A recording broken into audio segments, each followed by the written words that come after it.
একজন দার্শনিক নৌকায় চড়ে যাচ্ছে কোথাও, তো নৌকায় চড়ে যাচ্ছে দার্শনিক একা, মাঝি নৌকা বাঁধছে। দার্শনিক মানুষ তো মাথার মধ্যে দর্শন গিজগিজ গিজগিজ করছে, কথা বলার লোক পায় না।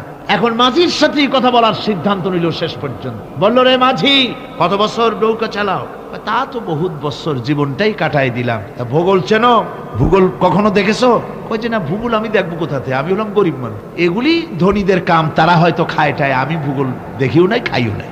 আশ্চর্য কথা, ভূগোল মানুষে খায় নাকি? জীবনটা তো সারা নেই, নষ্ট করে ফেলাইছে। মাঝি দাঁতগুলা বাইর করে দিয়ে বলতেছে, স্যার হইতেও পারে। কিছুক্ষণ পর দার্শনিক বলছে, এই বেটা, দর্শন বোঝো?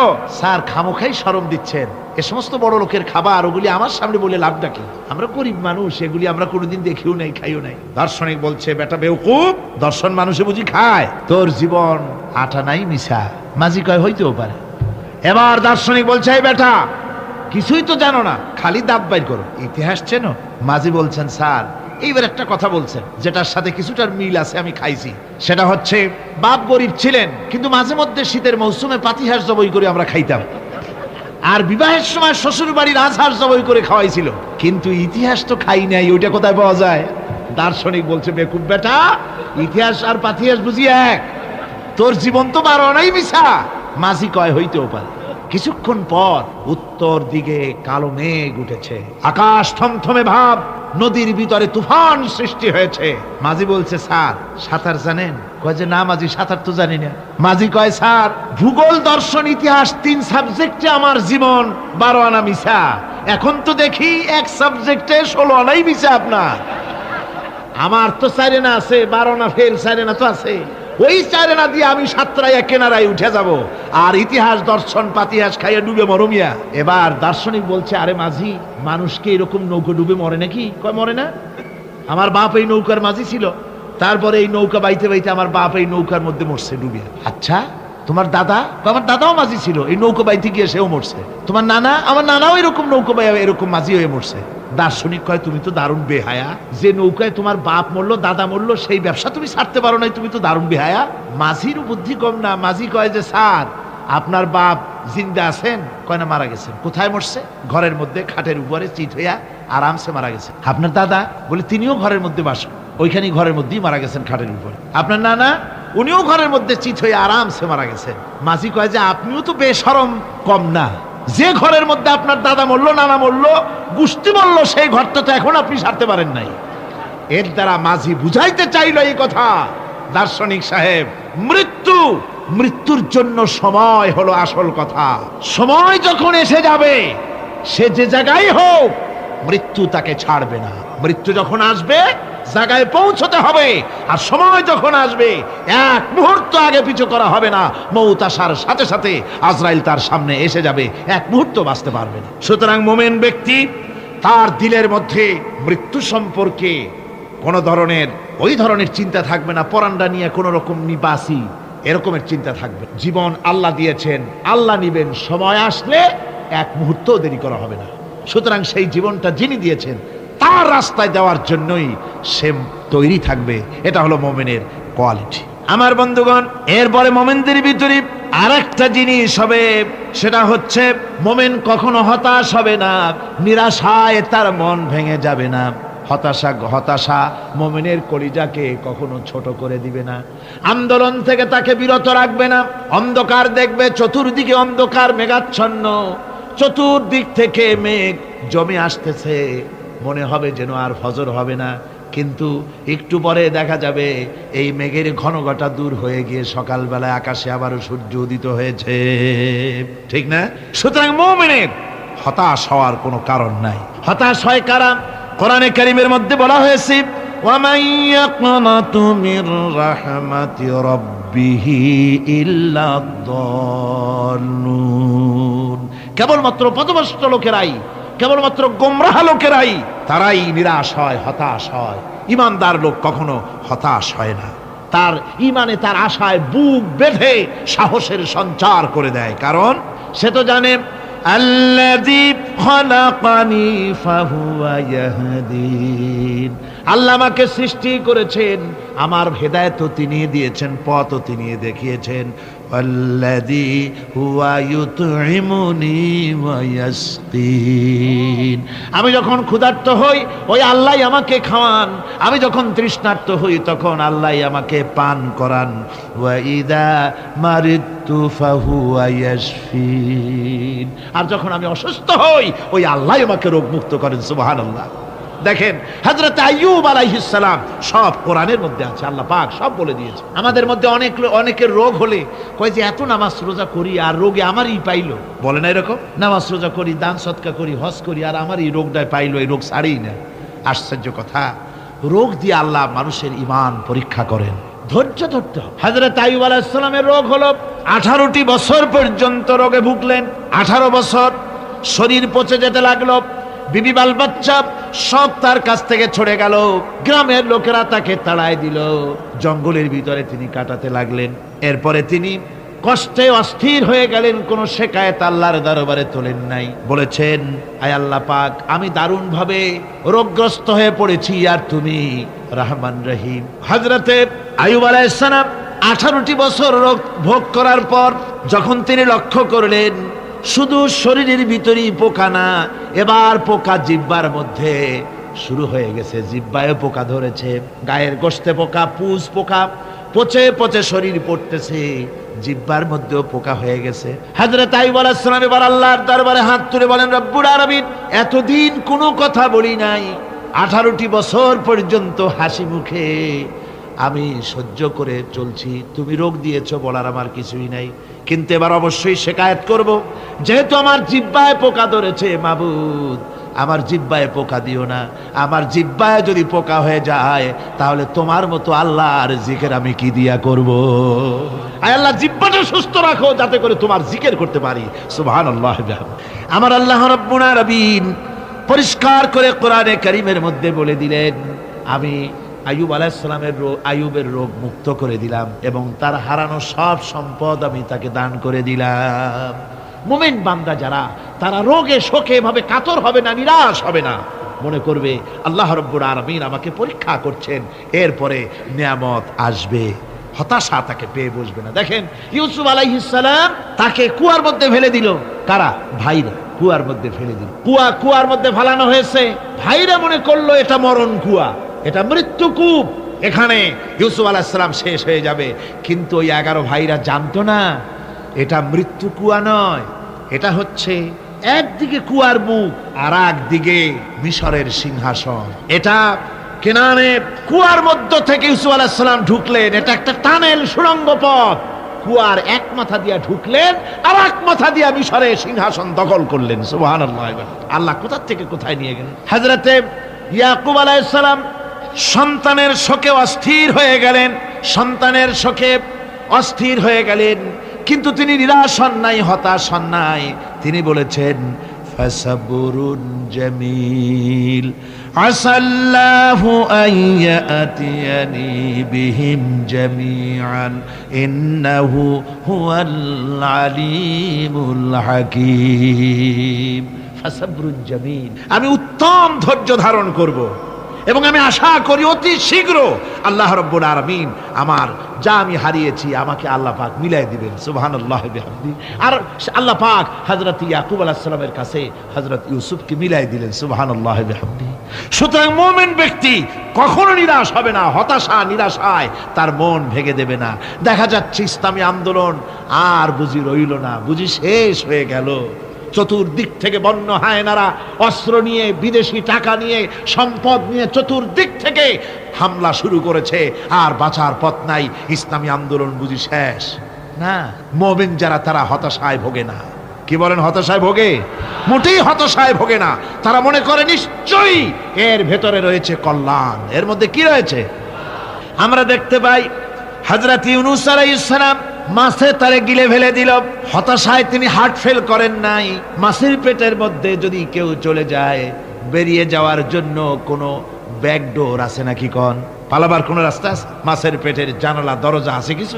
কিছুই নেই। তিনি হতাশ হলেন না, মাছের পেটের ভেতরে বসে হযরত ইউনূস আলাইহিস সালাম বুক ভরা আশা নিয়ে আল্লাহর দরবারে তিনি ঘোষণা করলেন, লা ইলাহা ইল্লা আনতা সুবহানাকা ইন্নী কুনতু মিনাজ জালিমিন। পড়েন না সবাই, লা ইলাহা ইল্লা আনতা সুবহানাকা ইন্নী কুনতু মিনাজ জালিমিন।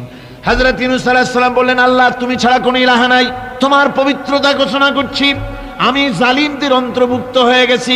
তিনি যখন চিল্লাচ্ছিলেন, মাছির পেটের ভিতরে বসে যখন কাতরুক্তি করতেছিলেন, আল্লাহ বুঝি তখন শোনেন নাই সে কথা? কি বলেন? আল্লাহ বুঝি তখন তন্দ্রায় বা নিদ্রায় ছিলেন না? আল্লাহ পাক কি ঘুমান? তন্দ্রায় যান? লা তাখুযুহু সিনাতুন ওয়ালা নাওম। আল্লাহ রাব্বুল আলামিন বলেন, কোন তন্দ্রা বা নিদ্রা আল্লাহ রাব্বুল আলামিনকে স্পর্শ করে না। হযরত ইউনূস আলাইহিস সালাম যখন মাছের পেটের ভিতরে বসে চিৎকার মারলেন, আল্লাহ পাক বলেন, ইউনূস রে, তোমার ওই ডাক কেউ শোনে নাই, দুনিয়ার কোন রাজা বাদশাহ শোনে নাই, দুনিয়ার কোন বন্ধু বান্ধব তোমার শোনে নাই, কিন্তু আমি তোমার আরশের মালিক, আমি রব্বুল আলামিন শুনেছি। শুধু শুনি নাই, সঙ্গে সঙ্গে জবাব দিয়ে দিয়েছি। ফাস্তাজাবনা লাহু ওয়া নাজ্জাইনাহু মিনাল গাম্মি। পড়েন, ফাস্তাজাবনা লাহু ওয়া নাজ্জাইনাহু মিনাল গাম্মি ওয়া কাযালিকা নুনজিল মুমিনিন। আল্লাহ পাক বলেন, আমি জবাব দিলাম। মাছের পেটের ভিতরে বেদনা শুরু হয়ে গেল, মাছ আর তলদেশে শুয়ে থাকতে পারলো না, সাঁতরাতে পারলো না, মাছ ভেসে উঠল উপরে।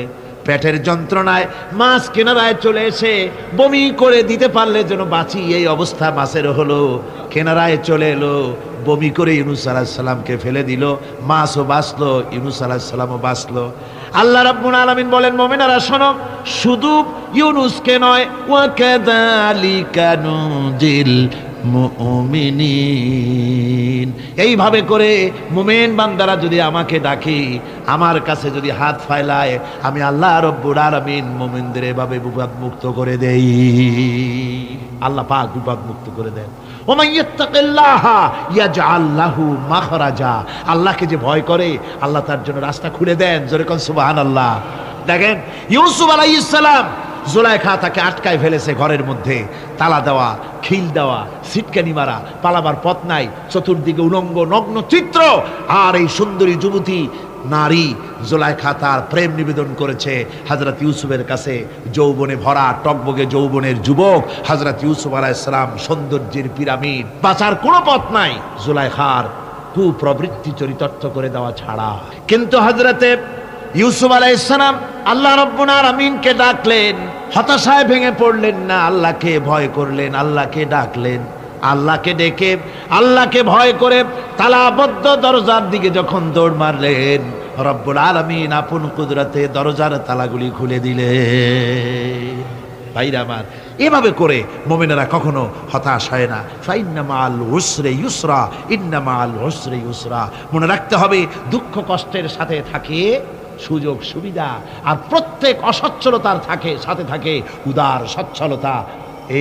এর কোনো বিপরীত কখনই হয় না। আল্লাহ রাব্বুল আলামিন এইভাবে করে মুমিনদেরকে বলেছেন যেন তারা হতাশায় ভেঙে না পড়ে। আমার বন্ধুগণ, মানুষ হতাশায় যেন না ভাঙে। গুনাহ করেছে, গুনাহ করার কারণে কোন মুমিন যেন হতাশায় ভেঙে না পড়ে, সেই জন্য আল্লাহ তাকে বলেছেন, লা তাকনাতু মির রাহমাতিল্লাহ। বান্দারে, আমার রহমত থেকে মায়ুস হইস না, নিরাশ হইস না। আমি রহমান, আমি রহিম। জোরে কোন সুবহানাল্লাহ। আমার বন্ধু, আপনারা কোন পৃথিবীতে কে আছে এমন, কোন সত্তা আছে এমন যে অপরাধীকে ডেকে বলে, আয় তোরে মাফ করে দেব? আছে কেউ এমন? বাপও বলে না। বাপও ছেলে যদি অপরাধ করে ডেকে বলে না, আয় মাফ করে দিই। অবশ্য মন চায় ছেলে মাফ চাক, তাহলে মাফ করে দিব। মাফ না চাও পর্যন্ত বাপেও ডাকে না, মাও ডাকে না যে অপরাধ করেছিস, আয় মাফ করে দিই। জোরে বলেন, কেউ বলে? আকাশ ও জমিনে একমাত্র মেহেরবান সত্তা আমার রব্বুল আলামিন। মানুষ যখন গুনাহ করে, রব্বুল আলামিন বলে, বান্দারে গুনাহ করেছিস, আমার সামনে আয়, গুনাহ মাপ চা, চোখের পানি ফেলা। যত বড় গুনাহ তোর হোক না কেন, আমি রব্বুল আলামিন তোর গুনাহ খাতাকে মাফ করে দেব। কিভাবে মাফ করব? মানুষ যদি কোনো অন্যায় করে, অপরাধ করে, চুরি করে, ডাকাতি করে, পুলিশ তাকে অ্যারেস্ট করে, থানায় তার নাম লেখা হয়ে যায়, কয়েক বছর জেল খাটার পরে মুক্ত হলো, কিন্তু থানার ব্ল্যাক লিস্টে, দাগি খাতায় যে নাম থাকলো ওই নাম কাটা যায় না। আবার অপরাধ করলো, আবার জেল হলো, আবার মুক্ত হলো, থানায় আরেকবার নাম লেখা হলো। যতবার অপরাধ করবে ততবার থানায় নাম লেখা যাবে, জেল খাটবে, জরিমানা দেবে, কিন্তু কালো খাতা থেকে তার নাম মোছা হবে না। আল্লাহ রাব্বুল আলামিনের অফিসের কাণ্ড ভিন্ন। কোন মানুষ যদি অপরাধ করে, গুনাহ করে যদি রব্বুল আলামিনের দরবারে বিনীতভাবে মাপ চায়, আল্লাহ রাব্বুল আলামিন বলেন, শুধু গুনাহ মাফ করি না, গুনার খাতা থেকেও নামটা আমি আল্লাহ তোমার মুছে ফেলে দেই। গুনাহ আমার কাছে মাপ চাও, আমাকে ডাকো, আমি তোমার কাছে আছি। ওয়াইদা সাআলাকা ইবাদি আন্নি ফাইন্নী করিব। আল্লাহ পাক বলে, বান্দা যখন আমাকে ডাকে, আমি বান্দার একদম নিকটে, তার ঘাড়ের চাইতেও নিকটে। ওয়া নাহানু আকরাবু ইলাইহি মিন হাবলিল ওয়ারিদ। আমি আমার বান্দার সারা যে রগের উপরে তার মাথা, এর থেকেও আমি আমার বান্দার বেশি নিকটে। সুবহানাল্লাহ পড়ে, আমি তোমার কাছে, আমার কাছে মাপ চাও, যত বড় গুনাহ হোক। ওয়া ক্বালা রাব্বুকুম উদউনি আস্তাজিব লাকুম। তোমার প্রভু তোমাকে ডেকে বলেছে, আমাকে ডাকো, আমি মাফ করে দেবো। সুবহানাল্লাহ। কত বড় কথা, আমাকে ডাকো, নিরাশ হয়েও না, হতাশ হয়েও না। আল্লাহর গজব বেশি না রহমত বেশি? আল্লাহর রহমত বেশি। হাদিসে কুদসির ভিতরে এসেছে, আল্লাহ পাক বলেছেন, কোন বান্দা যদি আমার দিকে এক বিগত অগ্রসর হয়, আমার রহমত তার দিকে এক হাত এগিয়ে যায়। কোন বান্দা যদি আমার দিকে হেঁটে আসে, আমার রহমত তার দিকে দৌড়ায় যায়। বান্দা যখন আল্লাহর দরবারে দুহাত উঁচু করে চোখের পানি ফেলে দেয়, মুসলিম শরীফের হাদিসের ভিতরে এসেছে, গভীর রাত্রে, রাতের তৃতীয় অংশে আল্লাহ রাব্বুল আলামিন প্রথম আকাশে আসেন আর ডেকে বলেন, পৃথিবীতে আছো নাকি কেউ গুনাহ করে জীবন বরবাদ করে দিয়েছো, আমার কাছে মাপ চাও। ঋণগ্রস্ত আছো, অসুস্থ আছো, অপমানিত আছো, কে আছো মাজলুম, আমাকে ডাকো, আমার কাছে বলো, আমি ডাকের সাড়া দেব, জীবনের আশা পূরণ করে দেব। ওই সময় যেই সমস্ত লোকেরা কান্দে তাহাজ্জুদের নামাজ পড়ে, আল্লাহ জিজ্ঞেস করেন ফেরেশতারা, অমুক অমুক দেশ অমুক অমুক বান্দারা কান্দে কেন? ফেরেশতারা বলে, রব্বুল আলামিন তুমি তো ভালো করে জানো। আল্লাহ বলেন, জানি, তবুও তোমাদের মুখে শুনতে চাই। তারা বলে, রব্বুল আলামিন তোমার এই বান্দা গুনাহ করেছি, গুনার জন্য মাপ চায়, জাহান্নাম থেকে বাঁচতে চায়। আল্লাহ পাক বলেন, ফেরেশতারা আমার এই বান্দারা আমারে দেখেছে নাকি? বলে দেখে নাই। বলে আমার দোজখ দেখেছে নাকি? বলে না, তাও দেখে নাই। আমার বেহেশত দেখেছে নাকি? বলে না, তাও দেখে নাই। আল্লাহ পাক বলেন, ফেরেশতারা সাক্ষী থাকো, ওরা আমাকে দেখে নাই, আমার বেহেশত দোজখ কিছুই দেখে নাই, শুধুমাত্র আমার নবীর কথা, আমার কোরআনের কথা বিশ্বাস করে আরামের ঘুমকে হারাম করে যেভাবে তারা কাঁদতেছে, সাক্ষী থেকে যাও ফেরেশতারা, আমার রহমতের দরিয়ায় জোশ মেরেছে, আমার ওই ক্রন্দনরত বান্দাগুলিকে আমি আল্লাহ মাফ করে দিলাম। সুতরাং মুমিন বান্দা যারা, আল্লাহর মুমিন বান্দা যারা, এই ঈমানের কোয়ালিটি, এটাও হতাশায়, নিরাশায় ভেঙে পড়বে না। গুনাহ তো মানুষই করে, গুনাহ হয়ে গেছে, মাপ চাও। তোমার গুনাহ কদ্দুর? তোমার গুনাহ যদি হয় পাহাড় সমান, আল্লাহর রহমত আকাশ সমান। জাহান্নামের কঠিন শাস্তি থেকে বাঁচতে হলে আল্লাহর প্রতি ঈমান আনতে হবে। আর ঈমান আনলে যে কোয়ালিটিগুলি হওয়া উচিত, সেগুলি আমি আপনাদের সামনে আলোচনা করছি। এরপর আরেকটি কোয়ালিটি হবে মুমিনের, তা হলো কঠোর কঠিন বিপদে অবিচল থাকবে, বিপদে ভেঙে পড়বে না। বিপদ আপদ, শত্রুতা, ক্ষয় ক্ষতি যা কিছু হয় সবই আল্লাহর পক্ষ থেকে, এটা মেনে নিতে হবে এবং ধৈর্য ধারণ করতে হবে। বিপদ মুসিবত শুধু উম্মতের জন্য নয়, দুনিয়ার সমস্ত নবীদের বিপদ এসেছে, হয় নাই? নবীদের বিপদ আসে নাই? কোরআনে কারীম থেকে শুনুন, আল্লাহ রাব্বুল আলামিন বলেন, وَكَذَلِكَ جَعَلْنَا لِكُلِّ نَبِيٍّ عَدُوًّا مِنَ الْمُجْرِمِينَ। আল্লাহ পাক বলেন, এমনি করে আমি সকল নবীদের শত্রু বানিয়ে দিয়েছি সব পাপিষ্ঠ আর অপরাধ প্রবণ লোকদেরকে। প্রত্যেক যুগে নবীদের শত্রু ছিল, প্রত্যেক যুগে নবীদের কি ছিল? শত্রু ছিল। সে শত্রু কারা ছিল? আল্লাহ পাক বলছেন, নবীদের শত্রু ছিল পাপিষ্ঠ আর অপরাধ প্রবণ লোক এরাই ছিল নবীদের দুশমন। রাসূলগণের অবস্থা যদি এই হয়, তাহলে তার উম্মত, ওই দিনের ধারক বাহক যারা, তাদের বুঝি বিপদ আপদ হবে না নাকি? হবে কিনা? তো ইসলামের বিরোধিতা যারা করে, কোরআনের পরিভাষায় বলা হয়েছে ইসলামের দুশমন, নবীদের দুশমন। দুনিয়ার সব পাপিষ্ঠ আর অপরাধ প্রবণ লোকেরাই ইসলামের দুশমন হয়, নবীদের দুশমন হয়। আজও দেখেন, আজও তাকিয়ে দেখেন, ইসলামী আন্দোলনের বিরোধিতা যারা করে তারা পাপিষ্ঠ চরিত্রের কিনা তাকায় দেখেন, খুঁজে দেখেন, সর্বত্র খুঁজে দেখুন, খুঁজে দেখুন।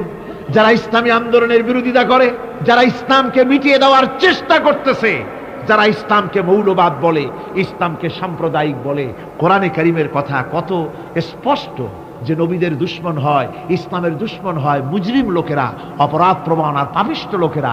আজও আমরা দেখতে পাই এই শ্রেণীর লোকেরা পাপিষ্ঠ এবং সবচাইতে সমাজের নিকৃষ্ট ধরনের চরিত্রহীন লোক। নামাজ নাই, আপনি খুঁজে দেখেন ইসলামী আন্দোলনের বিরোধিতা যারা করছে, যারা নেতৃত্ব দিচ্ছে, নামাজ নাই, রোজা নাই, চরিত্র নাই, হজ নাই, যাকাত নাই, মদ, জুয়া, জেনা, ব্যভিচার ইত্যাদিতে লিপ্ত।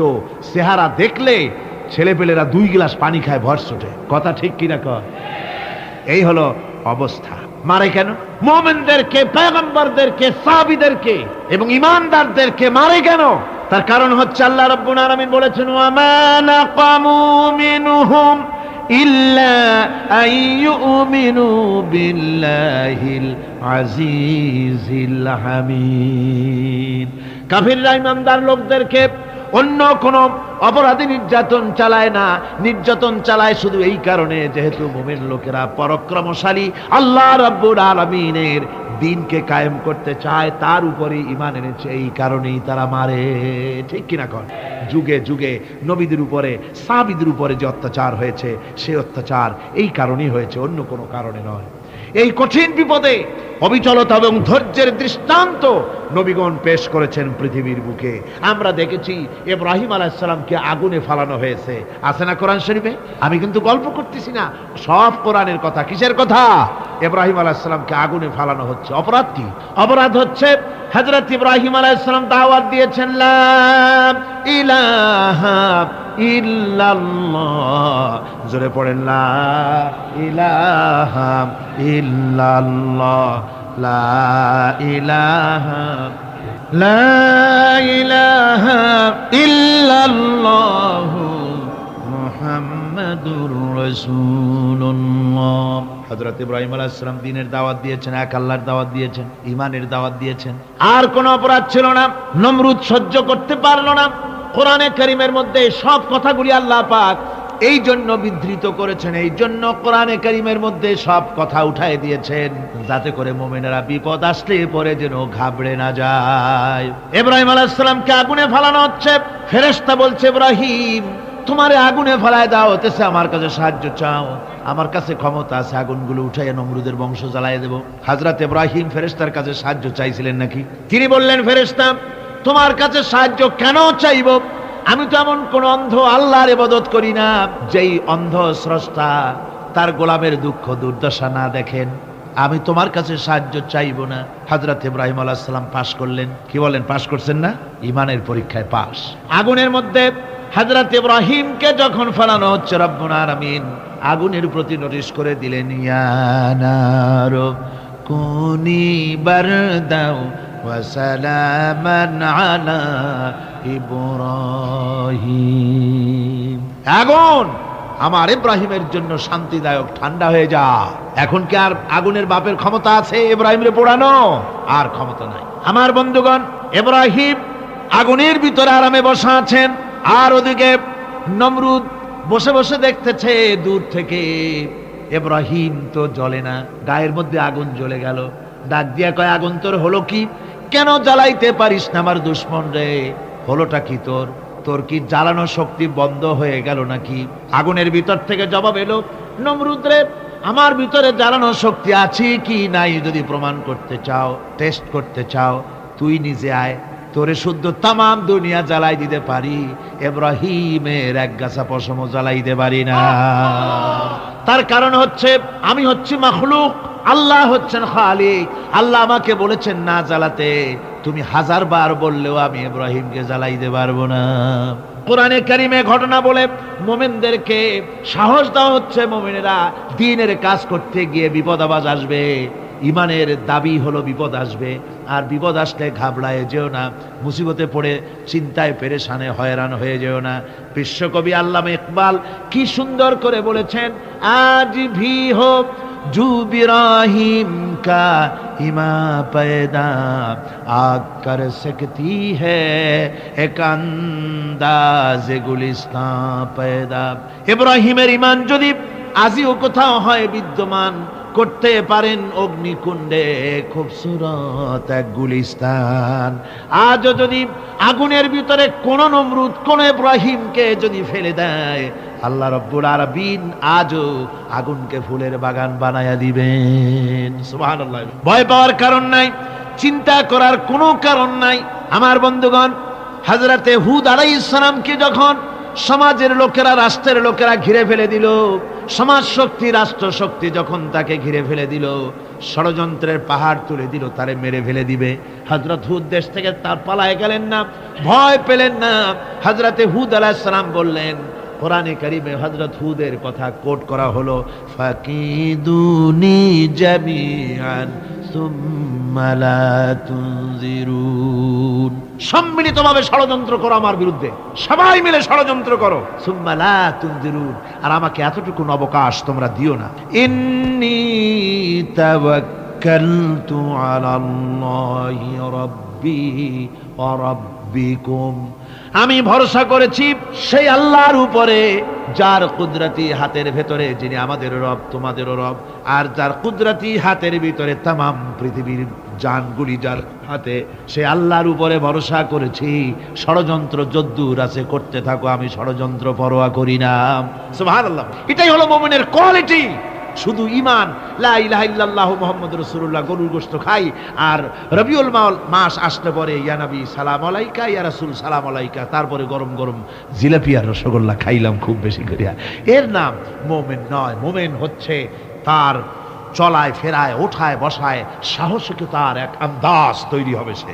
আমার ভাইয়েরা, বিপদে অবিচলতা আমাদেরকে পয়গম্বরেরা শিক্ষা দান করেছেন।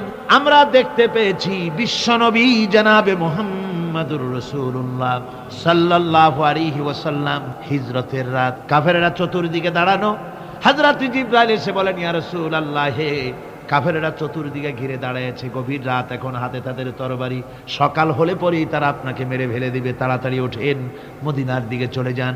আল্লাহ নবী ঘুমের থেকে জেগে হযরত আলীকে ডেকে বলেন, আলী, আল্লাহ অর্ডার করেছেন আমি মদিনায় চললাম, আমার বিছানার পরে আমার চাদর গায়ে দিয়ে শুয়ে থাকো। হযরত আলী বলেন, আল্লাহর হাবিব, আপনার চাদর গায়ে দিয়ে ঘুমিয়ে থাকবো, সকালবেলায় কাফির বেঈমানেরা আপনার বিছানার পরে আপনার চাদর গায়ে দেওয়া অবস্থায় আমি আলীকে তারা মুহাম্মদ মনে করবে, আর আমি আলীকে নবী মনে করে তারা তাদের তরবারি দিয়া কেটে কেটে টুকরা টুকরা করে আমারে বিদায় করে দেবে দুনিয়া থেকে।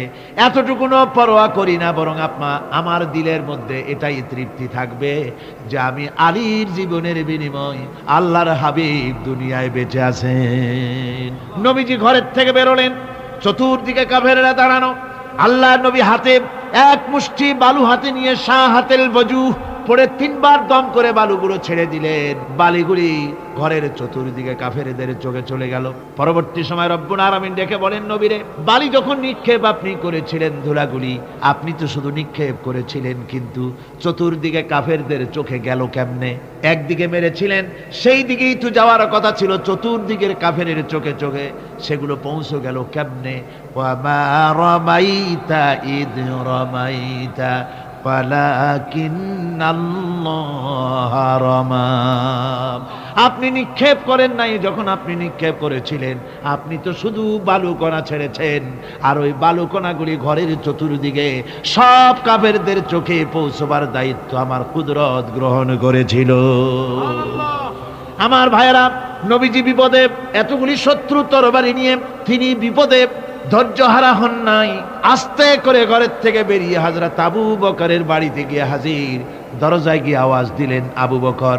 অমনি দরজা খুলে গেল, লাব্বাইক ওয়া সাদাইক। হুজুর বলেন, আবু বকর রে, একটা ডাকে কেমনে সাড়া দিলে? তুমি কি ঘুমাইছিলে না? হযরত আবু বকর বলেন, হুজুর আপনি বলেছেন আমাকে নিয়ে হিজরত করবেন, আমি মনে মনে চিন্তা করেছি না জানি কত রাত্রে নবীজি আসেন, উঠতে যদি আমার দেরি হয়ে যায়, নবীজি যদি দরজার কাছে দাঁড়ায় দাঁড়ায় আমারে ডাকাডাকি করে আর আমি যদি ঘুমায়ে থাকি, তাহলে আল্লাহর নবীর সঙ্গে বেয়াদবি হয়ে যাবে। এই মনে করে বিছানায় না ঘুমাইয়া আপনার গলার আওয়াজ শোনার জন্যে এই দরজার সঙ্গে পিঠ লাগাইয়া লাগাইয়া দাঁড়াইয়া ঘুমাচ্ছিলাম। আল্লাহর নবী হযরত আবু বকরকে সঙ্গে করে নিয়ে চললেন মদিনার দিকে, উল্টা পথে রওনা করলেন।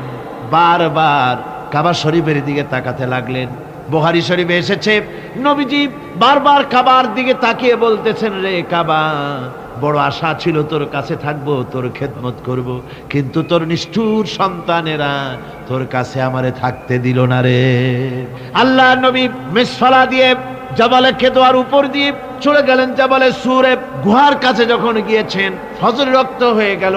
হযরত আবু বকর রাদিয়াল্লাহু তাআলা আনহু বলছেন, হুজুর আর উপায় নাই, দিন হয়ে গেল, এখন বুঝি ধরা পড়ে যাব, ওই গুহার মধ্যে গিয়ে আশ্রয় নেই।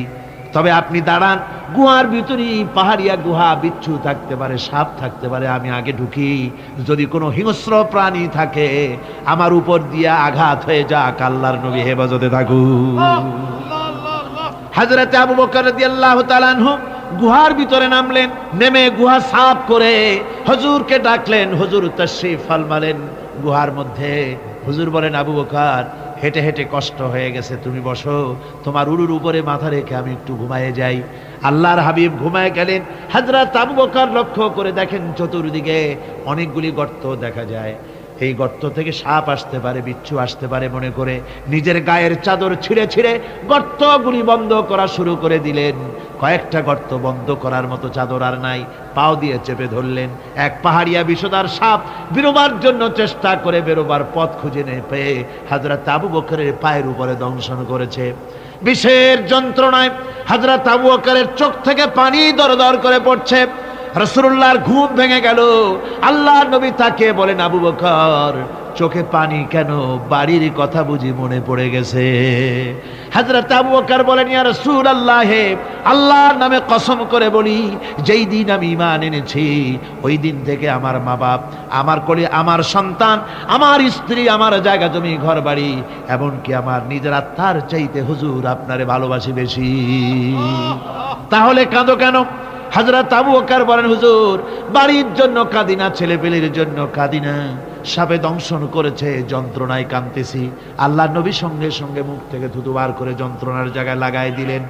সঙ্গে সঙ্গে যন্ত্রণা বন্ধ হয়ে গেল। হুজুর বললেন, আবু বকর প্রথম যখন তোমার এই আঘাত করেছিল সাপে, আমাকে কেন তাড়াতাড়ি বলো নাই? এতক্ষণ তো তোমার কষ্ট হতো না। হযরত আবু বকর বলেন, ইয়া রাসূলুল্লাহ, ওটা তো সাপে কাটার যন্ত্রণা, ওই যন্ত্রণায় আমার রক্ত জ্বলতেছে, যন্ত্রণায় যন্ত্রণায় আমার কলেজাটা যদি ফেটেও যেত। আল্লাহর হাবিব আরাম ফরমাচ্ছিলেন, আমি তাকে আরামে বিঘ্ন ঘটাতে পারতাম না। আমার ভাইয়েরা, হযরতে আবু বকর, হযরতে রাসূল দুজন বসে আছেন। এমনি সময় কাফের বেঈমানেরা খুঁজতে খুঁজতে জায়গা মতো এসে গেছে। একজনে বলে ভিতরে আছে, আর একজনে বলে নাই। পায়ের যদি থাকবে তাহলে মাকড়সায় জাল বুনালো কি করে, পাখি ডিম পেড়ে বসে আছে কি করে, তাদের সন্দেহ হতে লাগলো। এর মধ্যে নাই একজন বলে আছে আর একজন বলে নাই। হযরত আবু বকর ভয়ের চোটে কেঁদে ফেলেছেন, হুজুর আর উপায় নাই। এই যে অবস্থা, এই অবস্থার ভিতরে, এই অবস্থার ভেতরেও আল্লাহর নবী এতটুকু ঘাবড়ে যান নাই। শত্রুরা তরবারি নিয়ে এসেছে, সুযোগ পেলেই একটু তাকালেই দেখতে পাবে, তুলে মেরে ফেলে দেবে। আল্লাহর হাবিব মোটেই ধৈর্য হারালেন না, এতটুকুন হতাশ হলেন না। আল্লাহ পাকের হাবিব তার সাথীকে কি বললেন? তখন কোরআনে কারীম সূরা তাওবার মধ্যে আল্লাহ তা উদ্ধৃত করেছেন মুমিনদের জন্য, ইযহুমা ফিল গার ইয ইয়াকুলু লিসাহিবিহি লা তাহজান ইন্নাল্লাহা মা'ানা। ও আমার সাথী, ও বন্ধু, ভয় করো না, চিন্তা করো না, আমরা মাইনরিটি নই, আমরাই মেজরিটি। তার কারণ আল্লাহ আমাদের সাথে আছেন। সুবহানাল্লাহ, আল্লাহ আমাদের সাথে।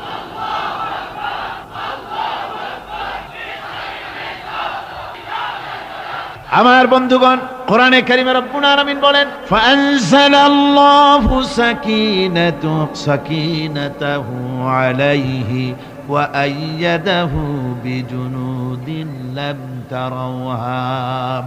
আল্লাহ পাক তার মনের মধ্যে গভীর প্রশান্তি এবং স্বস্তি দান করলেন, আর এমন সৈন্য দিয়ে সাহায্য করলেন যে সৈন্যদেরকে তোমরা দেখতে পাও না। এভাবে করে রব্বুল আলামিন মুমিনদের বিপদে আপদে মুসিবতে সব সময় আল্লাহ পাক মুসলমানদেরকে সাহায্য করেছেন। জোরে বলেন সুবহানাল্লাহ। মুমিনদের সাহায্যকারী আল্লাহ। তাই ইসলামী আন্দোলনের সাথে যারা আছে, যারা কর্মী, যারা নেতা, যারা মুমিন, যারা ইমানদার, মেঘের মতো প্রচন্ড কালো মেঘ হয়ে চতুর্দিক থেকে অন্ধকারের মতো এসেছে বিপদ, কোন বিপদ না। আল্লাহ পাক সাহায্যকারী। কে সাহায্যকারী? জোরে বলেন, সাহায্যকারী কে? আল্লাহ সুবহানাহু ওয়া তাআলা, তিনি সাহায্যকারী, ভয় নাই। আল্লাহ পাকের উপর ঈমান আনলে পরে কলিজার ভিতরে দুর্জয় সাহসের সৃষ্টি হয়ে যায়, কোনো ভয় অন্তঃকরণে তার থাকে না। আল্লাহ পাক সাহায্য করেন। আর আল্লাহর উপরে ঈমান আনলে পরে রব্বুল আলামিন বলেছেন, ইয়া আইয়ুহাল্লাযীনা আমানু হাল আদুল্লুকুম আলা তিজারাতিন তুনজিকুম মিন আযাবিন আলীম। এমন একটা ব্যবসার কথা কি বলবো না যে ব্যবসায় তোমাদেরকে জাহান্নামের আযাব থেকে বাঁচায় দেবে। তার প্রথম কাজই হলো আল্লাহর প্রতি ঈমান আনা। ঈমান আনলে পরে এই সমস্ত গুণ তৈরি হয়ে যায়। আর ঈমানে সবচাইতে উপকৃত হয় সমাজের লোকেরা, রাষ্ট্রের লোকেরা, পরিবারের লোকেরা, দেশের মানুষ উপকৃত হয় মুমিনদের দিয়ে ঈমানের কারণে। তার কারণ হলো একজন মুমিন, একজন ব্যক্তি যখন ঈমানদার হয়, মুমিন হয়ে যায়, আল্লাহর প্রতি যখন প্রগাঢ় বিশ্বাস তার এসে যায়, তখন সেই ব্যক্তি নৈতিকতার মান তার বেড়ে যায়। জোরে বলেন সুবহানাল্লাহ। নৈতিক চরিত্রের উপরে সে প্রতিষ্ঠিত হয়, সে মিথ্যা বলতে সাহস পায় না। মুমিন ব্যক্তি মিথ্যা বলতে সাহস পায়? কেন পায় না? মিথ্যা বলতে সাহস পায় না, ঠকাতে সাহস পায় না, ওজনে কম দিতে সাহস পায় না, শয়তানি বদমাশি করতে সাহস পায় না। তার কারণ হলো আল্লাহ পাক বলে দিয়েছেন, মুমিন কোরআনের ভিতরে পড়েছে, ইয ইয়াতালাক্কাল মুতালাক্কিয়ানি আনিল ইয়ামিনি ওয়া আনিশ শিমালি কাঈদ। দুজন নিয়ন্ত্রণকারী ফেরেশতা তোমার ডানে এবং বামে বসে বসে তোমাকে নিয়ন্ত্রণ করছে। কোথায় যাও, কি করো, এই ফেরেশতারা বসে বসে সব দেখতেছে।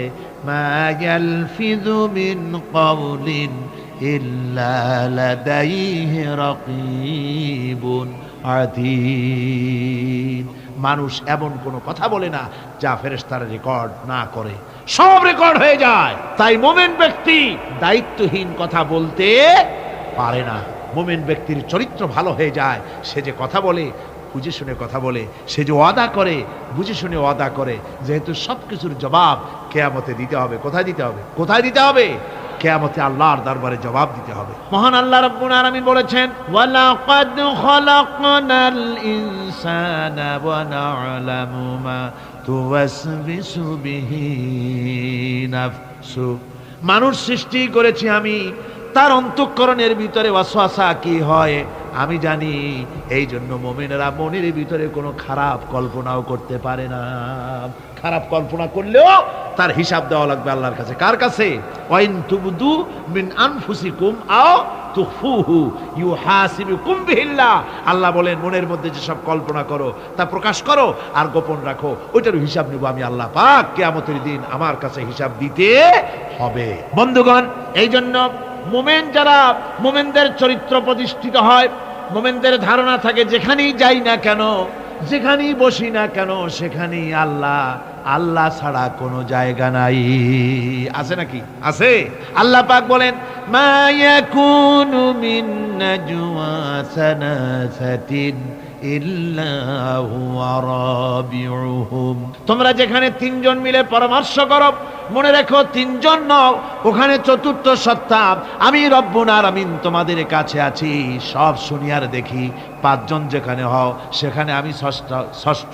এর থেকে যদি কম হও, এর থেকে যদি বেশি হও, বান্দারে তুমি আছো যেখানে আমি আল্লাহ আছি সেখানে। উপায় নাই, সব জায়গায় আমি দেখতে পাচ্ছি। শুধু তাই নয়, রাত্রিবেলায় মানুষেরা গোপনে পরামর্শ করে, করে না? করে কিনা?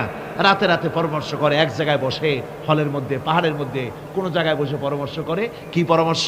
ইসলামী আন্দোলনের লোকদের মারবে, কোথায় তাদের ধরবে, কোথায় তাদের অত্যাচার করবে, এই সমস্ত পরামর্শ করে। আল্লাহ পাক বলছেন, শুনুন, আল্লাহ রাব্বুল আলামিন বলেন, ওয়া হুয়া মাআহুম إذ يبيتون ما لا يرضى من القول وكان الله بما يعملون محيطا। আল্লাহ পাক বলেন, তিনি তো ঠিক সেই সময়ও তোমাদের কাছে থাকেন যখন তোমরা নিজেদের ঘরের মধ্যে বসে কোনো এক জায়গায় বসে আল্লাহর মর্জির খেলাফ পরামর্শ করো, আল্লাহ তখনও তোমাদের কাছে থাকেন। আল্লাহর ইহাতা থেকে, আল্লাহর কর্তৃত্ব থেকে বেরিয়ে যাওয়ার কোনো উপায় নাই। সুতরাং গোপনে বলেন, প্রকাশ্যে বলেন, যেভাবেই যা কিছু করা হোক না কেন, আল্লাহর কাছে আমাদের সমস্ত অপরাধগুলি ধরা হয়ে যায়। আর এটাই হচ্ছে ইমানের সীমা পরিসীমা। তিলকা হুদুদাল্লাহ ফালা তা'তাদুহা, তিলকা হুদুদুল্লাহ, এটাই হচ্ছে আল্লাহর সীমানা। ইমানের এই সীমারেখা বজায় রেখে ইমানের উপরে মজবুত করে কোনো ব্যক্তি, পরিবার, সমাজ, রাষ্ট্র যদি তৈরি হয়, তাহলে সেই সমাজই শান্তি আসে, সেই সমাজই আরাম আসে, সেই রাষ্ট্র শান্তিপূর্ণ হয়, সেখানে দিন কায়েম হয়, মানুষ সুখ সমৃদ্ধি খুঁজে পায়। সুতরাং আমরা আজকে আলোচনা করলাম ইমানের কোয়ালিটি। কি আলোচনা করলাম? ইমানের কোয়ালিটি। এই কোয়ালিটি দিয়ে যেন আল্লাহ আমাদেরকে ভরপুর করে দেন। জোরে বলেন আমিন, আরো জোরে বলেন আমিন। আজকে কোরআনে কারীমের তাফসীরের মাহফিলে স্বেচ্ছায় একজন ইসলাম কবুল করার জন্য এসেছেন। আল্লাহর মেহেরবানি, ইসলামের বিরাট গণজোয়ার শুরু হয়েছে বিশ্ব জুড়ে। জোরে কোন আলহামদুলিল্লাহ। এসব কথা আলোচনা করব আমি শেষ দিন ইনশাআল্লাহ। আজকে প্রত্যেক দিন নতুন এক একটি বিষয়ের উপরে কোরআনে কারীমের আলোচনা আসতেছে। আমরা প্রথম দিন নিফাকের উপর আলোচনা করেছি, দ্বিতীয় দিন খাতমে নবুয়তের উপর আলোচনা করেছি, আজকে আমরা আলোচনা করেছি আল্লাহর উপরে ঈমান এলে পরে মুমিনদের কোয়ালিটি কি হওয়া উচিত, এটার উপর আলোচনা করেছি। এর দ্বারা নিশ্চয়ই আমাদের ফায়দা হবে। কি বলেন? আগামীকালকে আলোচনা হবে রাসূলের প্রতি ঈমান। জামাত শিবিরের উপরে বদনাম দেওয়ার একটা বদভ্যাস হয়ে গেছে সকলের, সব রেডি থাকে কলম নিয়ে, ঘটনা ঘটলেই আগেই দোষ দিতে হবে জামাতের শিবিরের। ঠিক কিনা? যেরকম ঠিক কিনা? রাশেদ খান মেনন গুলিবিদ্ধ হলেন, 1 ঘন্টার ভিতরে মাইক নেমে গেল, জামাত শিবির রাশেদ খান মেননকে গুলিবিদ্ধ করেছে, জামাত শিবির যেখানে পাও হত্যা করো। মাইক নেমে গেল চতুর্দিকে। পরে গোয়েন্দা বিভাগের পুলিশেরা তালাশ করে পেল তারে গুলিবিদ্ধ করেছে তার এলাকার সর্বহারা লোকেরা। ঠিক কিনা কোন? খুলনায় রতন সেন নিহত হলো, সাথে সাথে পত্রিকায় এসে গেল, মানে ওনারা বসেই থাকেন কলম নিয়ে, ঘটনা ঘটলেই জামাত শিবির, কোনো উপায় নাই। রতন সেনরে মারছে কিনা? শিবির মেরেছে, জামাত মেরেছে। পরে দেখা গেল যে না, জামাত শিবির কিছুই না, তার এলাকা সেখানকারী অন্তর্দ্বন্দ্বে নিজের পার্টির গন্ডগোলের কারণে নিজেদের লোকেরাই তাকে মেরেছে, আসামি ধরা পড়েছে। মেননের হত্যাকারী কি কয়, গুলিবিদ্ধ যারা করেছে তারা, সেসব আসামিরা ধরা পড়েছে, বিচার হচ্ছে তাদের। এই যে সেদিন এখানে মারামারি হলো, কোন জায়গায়? লালদিঘিকে আক্ষরিক অর্থে রক্তে লাল বানায় দিল, মারামারি করলো নিজেরা, আর নির্লজ্জের মতো হরতাল দেখে সারা বাংলাদেশের মানুষদের কষ্ট দিয়েছে। ঠিক কিনা বলেন? এ কথা শতসিদ্ধ। আবাল বৃদ্ধ বনিতা, দেশের আবাল বৃদ্ধ বনিতা, থামেন। সবাই জানে ওরা নিজেরা মারামারি করেছে, মারামারি নিজেরা করিয়া সাথে সাথে বলে দিল জামাত শিবির এটা করেছে। মানুষের একটু লজ্জা শরম থাকা দরকার। ওদের মধ্যে কি বিবেক সম্পন্ন একটা লোক নাই? বিবেক যদি থাকে, এত বড় মিথ্যা এর সামনে কি করে এদের সাথে কাজ করে, এদের সাথে থাকে, আমার মাথায় ঢোকে না। কমন সেন্সের কমন বাদ দিয়া শুধু সেন্সও থাকলে এদের সাথে মানুষ কাজ করতে পারে না। আমার ভাইয়েরা, জামাত শিবির হয়েছে এখন একটা মেনিয়া, জলাতঙ্ক রোগীদের মতো অবস্থা এমন হয়েছে। এখন যদি কারো বাড়ির মধ্যে স্বামী স্ত্রীর গন্ডগোল বাঁধে, তাও কয় যে জামাত শিবিরের হাত আছে। একটু দরুদ শরীফ পড়েন, সালাতুন ইয়া রাসূলুল্লাহ। বিসমিল্লাহির রহমানির রহিম, বিসমিল্লাহির রহমানির রহিম। লা ইলাহা ইল্লাল্লাহু, জোরে বলো, মুহাম্মাদুর রাসূলুল্লাহ রাসূলুল্লাহ আল্লাহ ছাড়া আল্লাহ ছাড়া কোনো উপাস্য নাই, কোনো উপাস্য নাই, মাবুদ নাই, মাবুদ নাই, তিনি এক। যিনি এক, মুহাম্মদ মুহাম্মদ সাল্লাল্লাহু সাল্লাল্লাহু আলাইহি ওয়াসাল্লাম আলাইহি ওয়াসাল্লাম আল্লাহর আল্লাহর প্রেরিত প্রেরিত রাসূল। রাসূল।